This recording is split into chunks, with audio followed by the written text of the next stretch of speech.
పద్దుపై clarification అడగడానికి అవకాశం ఇచ్చిన ప్యానెల్ స్పీకర్ గారికి ధన్యవాదాలు అధ్యక్ష.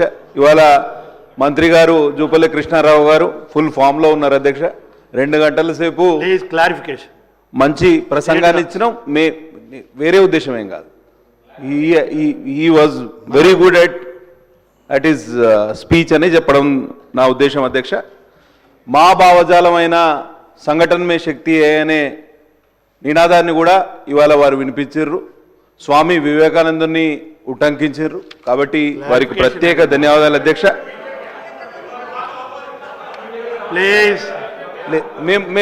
మేము పూజిస్తాం, మీరు కూడా పూజిస్తారు. సరే, అందరూ పూజిస్తారు. సంఘటన మే శక్తి అని మేము రోజు మా సమావేశాల్లో చెప్పుకుంటాం. దాన్ని ఉటంకించడమని చెప్తున్నాం.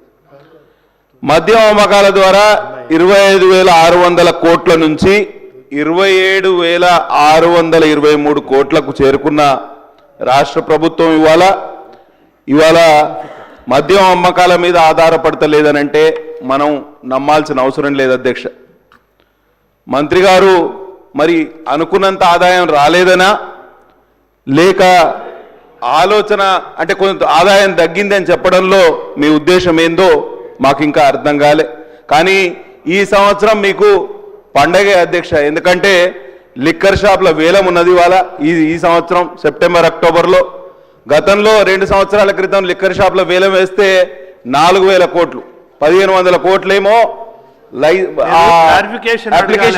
క్లారిఫికేషన్ అంటే కాదు, ఆదాయం గురించి అడుగుతున్నా అధ్యక్ష. మేము బీజేపీ నుంచి క్లారిఫికేషన్ అడగడానికి ఒక్కరికి కూడా అవకాశం ఇవ్వకపోతే ఎట్లా అధ్యక్ష? మీకు అవకాశం 2 నిమిషాలు నేను ముగించేస్తాను. నేను ఎక్కువ మాట్లాడ ఈ సంవత్సరం వీరికి 5,000 కోట్ల రూపాయల ఆదాయం అదనంగా లైసెన్స్ ఫీ మరియు అప్లికేషన్ ఫీ నుంచి పొందనున్నారు అధ్యక్ష. కాబట్టి తప్పకుండా వారికి ఇది అడ్వాంటేజే అధ్యక్ష. కానీ వారు బీఆర్ఎస్ వేసిన పాలసీ, తయారు చేసిన పాలసీ అడుగుజాడల్లోనే నడుస్తున్నారనేది నా ప్రధాన అభియోగం అధ్యక్ష. సేమ్ డైరెక్షన్లో నడుస్తున్నారు పూర్తిగా. ఇవాళ ప్రతి కిరాణా షాపు రాష్ట్రంలో బెల్ట్ షాప్ అయి కూర్చున్నది అధ్యక్ష. మనం ఇది కాదని లేని సత్యం. ఇవాళ ఎక్కడ చూసినా ఇది తాగుబోతుల రాష్ట్రం అనే అపప్రద మన రాష్ట్రానికి మూట కట్టుకున్నాం అధ్యక్ష. ఎందుకంటే చాలా ఇబ్బందికరమైన పరిస్థితి.